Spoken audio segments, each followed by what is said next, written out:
Does your car have ACC? It does not. It's actually an AMG, not an ACC. And for those that are still unaware for some reason, I do have a second channel called Car Problems dedicated to cars. It's something that I've been into for the last couple of years, kind of been hiding it from you guys. So if you have any remote interest in cars whatsoever, head over to the Car Problems channel. There are, at this point in time, like 11 or 12 videos. Go check it out. If you enjoy the content, please feel free to subscribe and enjoy the rest of this video. Did I just advertise my second channel and my own Q&A? Yes, I did. Hello and welcome to something that I have not done on this channel in a little while, and that is an SR4U Q&A, your interesting and or weird football boot related questions and my answers to them, all pulled from SR4U Josh.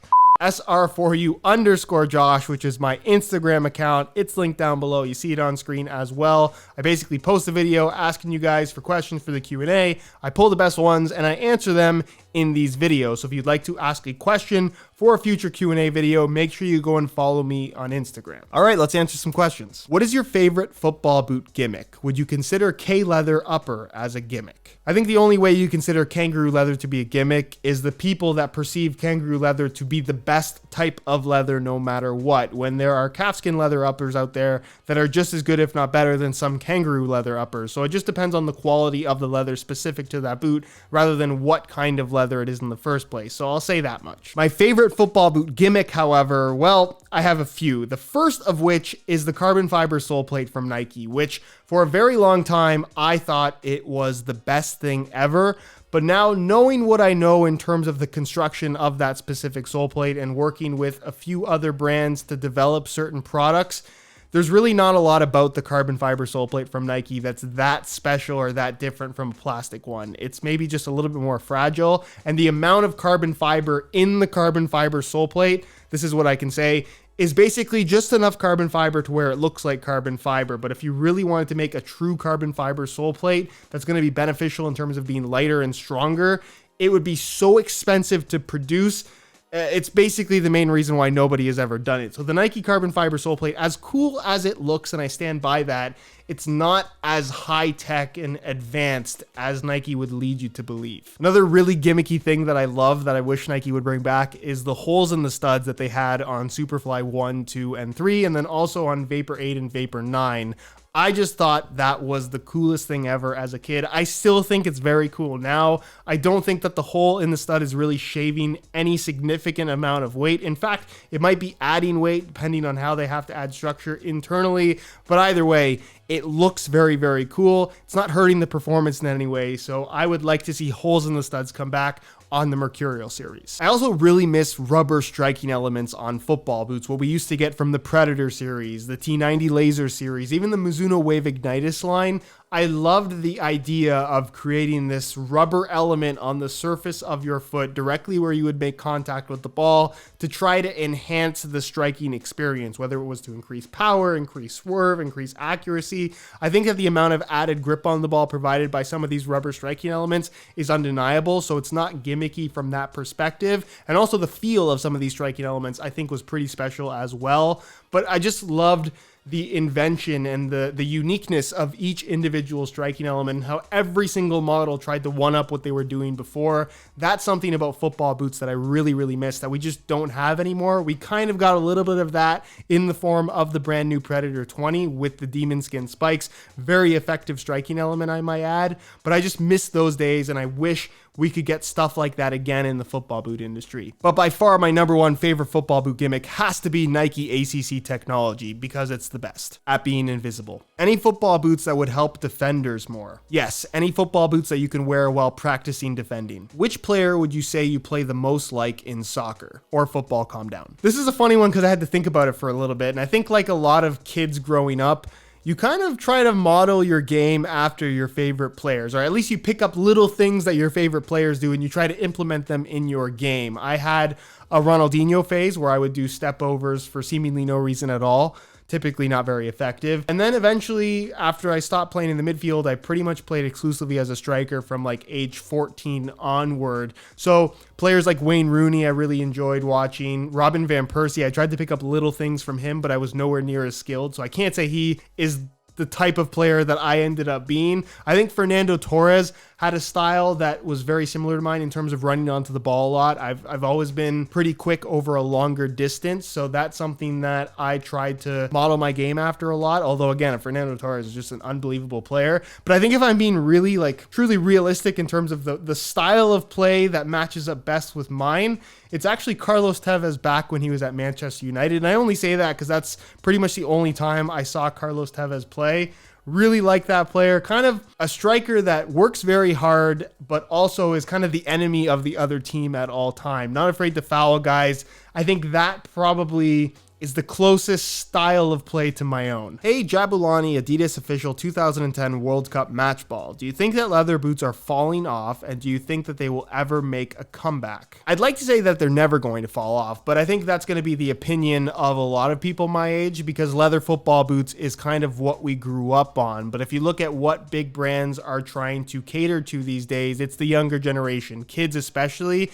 And a lot less kids are interested in leather football boots these days, which to a point I totally understand. With that said, all the major brands, Nike, Adidas, and Puma right now, they all offer at least one leather option within their lineups. Tiempo for Nike, Copa for Adi, and obviously the King, and technically the One as well for Puma. So there are still a good amount of leather boots to choose from, but none of these leather boots that I mentioned are particularly popular within each brand. There are people that like them for sure, but they're certainly not headlining the brands in terms of popularity and certainly in terms of sales. So I don't think that leather boots are ever going to go away entirely, but for the time being, I don't see leather making any kind of a strong comeback. But I will say this, if you are a little bit younger and you happen to be watching this video and you've never tried a pair of leather football boots before, I urge you at least once to give one a go, because I think a lot of younger kids don't realize how comfortable a pair of football boots can actually be until they tried something with leather. Some of these knits, some of these synthetics,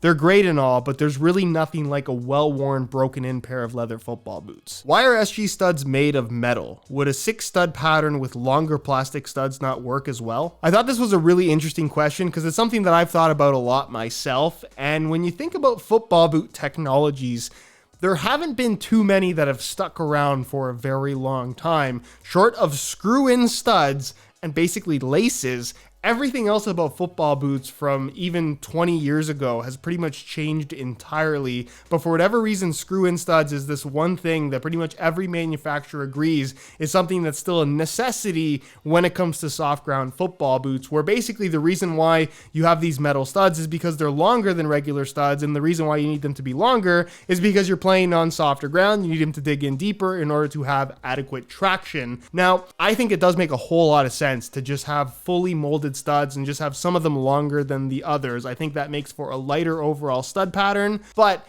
it does eliminate the replacement aspect of screw-in studs. And I think in the case of a professional, as an example, they're walking out in their cleats, and a lot of the places they're walking are hard ground, perhaps even concrete, that does wear down the studs. If they're molded studs, you can't just replace them. You have to buy an entirely brand new pair of boots. But I don't think that there's any kind of traction benefit to the stud being metal versus plastic, if that's what you're wondering. It could also be a stud pressure thing, because when you have a screw-in metal stud, that makes the sole plate thicker, and that makes the point where it screws in a little bit bigger in terms of the surface under your foot to disperse that pressure for what is a longer stud. So if that was all molded, that longer stud would have more of a smaller pressure point underneath your foot. So perhaps that's the issue. Although if the ground is really soft, I don't really see that being a problem. Either way, I think screw-in soft ground studs might be the next big evolution in football boots that most people probably wouldn't think about, but I think that one day that will be an obsolete technology. Hey Jarush, do you think there will ever be an end to the Mercurial line? To be honest with you, no. I think that the Mercurial line within the Nike brand is kind of a brand in itself at this point. If Nike wanted to create a sub-brand within the football soccer space,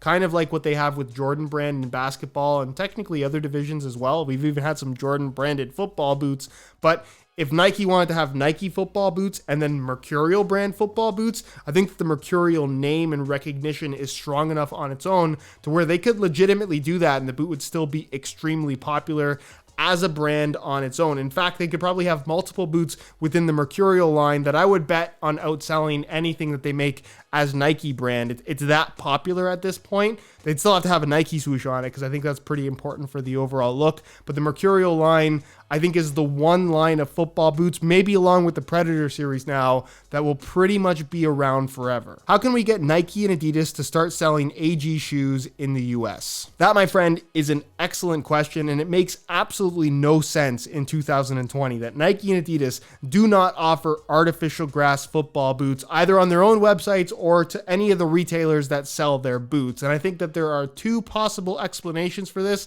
One is that the retailers don't actually want to order them, therefore Nike and Adidas don't bring them in. I think that's very unlikely though, because it seems to me like every US retailer that once in a while gets an AG version of pretty much any top-end Nike or Adidas boot, they sell out pretty much within the first couple of weeks. Or two, Nike and Adidas, for whatever reason, just aren't making it available to the retailers, at which point there's just none to sell because they're not actually available. If that's the case, I think it's totally ridiculous at this point. I'm hoping that this is something that's going to change relatively soon. Nike and Adidas, if you happen to be watching this video, please fix this problem because it just makes no sense. So many people in the US are playing almost exclusively on artificial grass these days. So the fact that you don't give them an AG Pro option to buy at this point in time when you make the product anyways, it's nonsense. I'm not sure if you're aware, but there's a sport called ultimate Frisbee that involves a lot of cutting, turning, accelerating, decelerating. What boots might you suggest, keeping in mind that touch is not really important? I wouldn't say that I'm entirely clueless when it comes to ultimate Frisbee. I've seen little clips here and there, and I have an idea of what you guys are doing.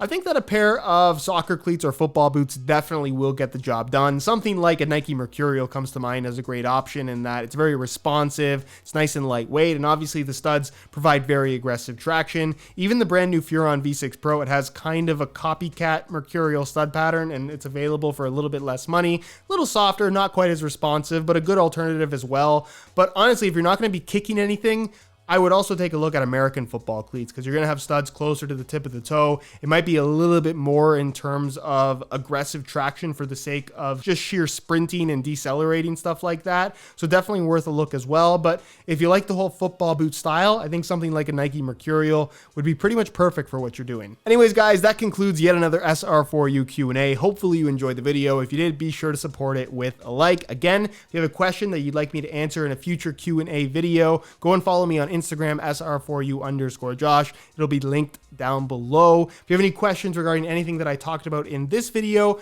be sure to leave them down below in the comments and I'll do my best to get an answer out to you. If you're not subscribed to the channel already, make sure you hit that subscribe button along with the little bell notification so you get notified when the next new video goes live. You can find all my social media information linked down below in the description as well. And other than that, guys, thank you so much for watching and we'll see you in the next one.